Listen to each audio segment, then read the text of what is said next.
An 18-year-old boy named Liam was home alone for a whole week when his dad and stepmom went on their honeymoon. While playing video games in his brother's old bedroom, who had since moved out, he could hear a kind of scraping noise that seemed to be coming from outside.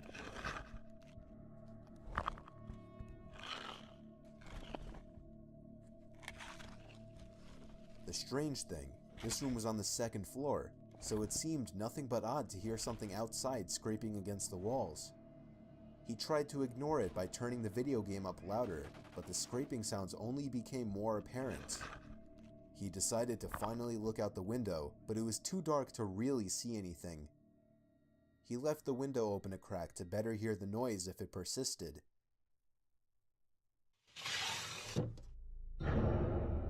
Liam spun around to discover the window was now open and someone was crawling into the room through it. He was able to push the intruder back out the window before he could fully make it into the room, who then fell 2 stories down into the bushes below. He apparently wasn't too injured, as he was gone within minutes.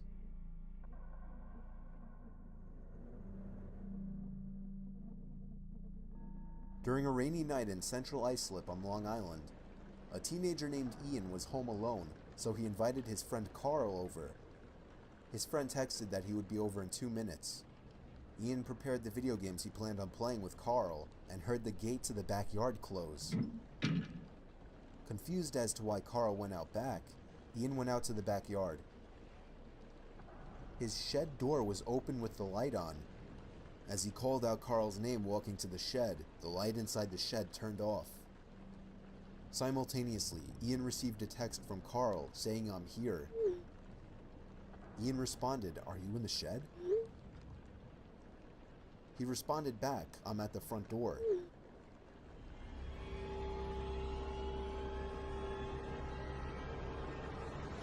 As Ian looked up, the door to the shed pulled shut with force.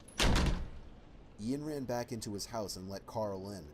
When the police responded to Ian's call, they checked the shed, found the door was back open, and that nobody was inside.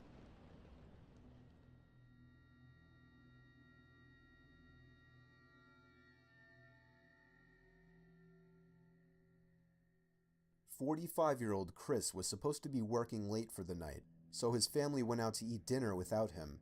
However, he was unexpectedly able to come home early. As a result, he had the house to himself for a few hours. He went down to his man cave in the basement to watch TV.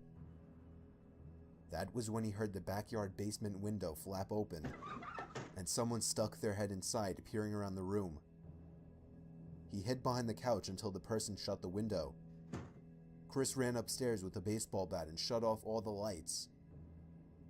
He waited in the kitchen, which was by the back door. Somebody suddenly reached their arm through the pet door in an attempt to unlock the door. Chris swung the baseball bat as hard as he could at the person's arm, causing them to scream and flee. That same night, sirens roared down the street and stopped at a neighborhood house. It turned out one of Chris's neighbors 3 doors down had been murdered, and when his wife came home, she found the house was ransacked with missing valuables everywhere. And then she found her husband, dead on the kitchen floor with a stab wound in the back of his head.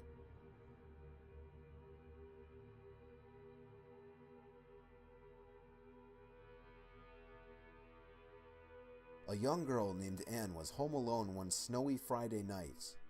Her parents were out to dinner, and her sister was out with friends. She was taking a nap on her bed. She awoke to the thump. She was sure it came from her closet door, so she got up and bravely opened it. There didn't seem to be anyone inside, so she closed the closet and spun around. There she saw the head under the bed, the head of a man looking at her with an expressionless stare. She fell to the floor screaming. That's when the closet doors behind her opened and someone grabbed her and pulled her in. The man from under the bed emerged and approached her as she was being held down. The two of them carried her downstairs where they put tape over her mouth and tied her arms together. One checked to make sure the coast was clear before carrying her outside, where they planned to put her in their car's trunk. However, about halfway to their car, a large group of teenagers came riding down on their bikes and witnessed it all. Some of them were screaming for help, while some of them got off their bikes and started to slowly approach the two men. They knew they wouldn't get away with it now, so they dropped Anne, jumped into their car, and sped away. She was completely awake and conscious throughout all of this. It's unknown why they didn't just tie her up while she was sleeping. The most realistic possibility is that they simply wanted to scare the girl. This may seem like a crazy, rare occurrence, and you may even call it fake. However, things like this happen all the time and are shown commonly on the news. Perhaps they're just the stories we forget about.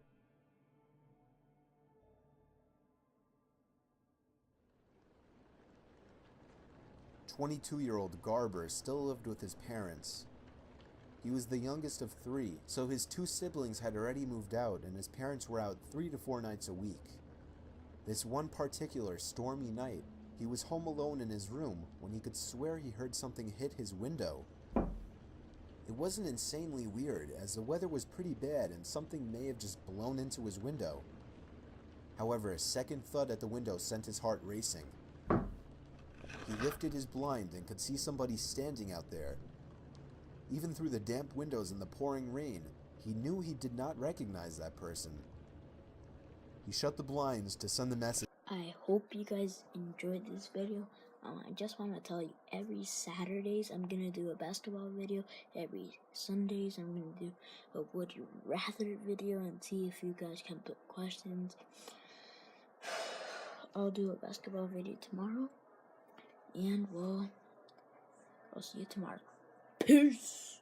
California.